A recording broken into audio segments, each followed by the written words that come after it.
Hi అండి, నా పేరు బిందు నరేష్. వెల్కమ్ టు ఆతిథ్యం ఛానల్. ఈ రోజు నుంచి మనం కొత్త కొత్త వంటలు, చాలా సింపుల్గా అయిపోయే వంటలు నేర్చుకుందాం. మొట్టమొదటిగా ఎగ్ ఫ్రై నేర్చుకుందాం. ఒక కడాయి పెట్టుకొని చక్కగా కడాయి వేడెక్కాక 2 నుంచి 3 టీ స్పూన్ల నూనెని వేయండి. నూనె బాగా వేడెక్కిన తర్వాత మాత్రమే మనం ఈ తిరగమోత దినుసులు అనేవి వేసుకోవాలి. ఎండుమిర్చి, పచ్చిపప్పు, మినపప్పు, ఆవాలు, జీలకర్ర ఇవి చిటపటమని గోల్డెన్ బ్రౌన్ కలర్లోకి తప్పకుండా రావాలి.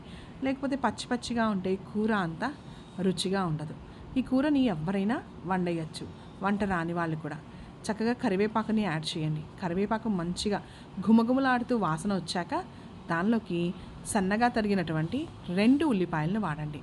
మీ వీలును బట్టి, అంటే మీరు తీసుకునే కోడిగుడ్లను బట్టి మనం దీంట్లో ఉల్లిపాయల్ని వాడాలి.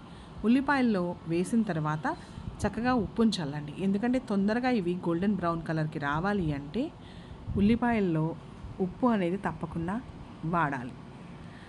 చాలా సింపుల్ రెసిపీస్ అనేవి మన ఛానల్లో అవైలబిలిటీ ఉంటాయి. నచ్చితే లైక్ చేయడం, షేర్ చేయడం, సబ్స్క్రైబ్ చేయడం మాత్రం మర్చిపోకండి. తర్వాత ఇక్కడ సుమారు నేను 4 కోడిగుడ్లను తీసుకున్నాను. 4 కోడిగుడ్లకు కాను ఇక్కడ నేను 2 ఉల్లిపాయలు వాడాను.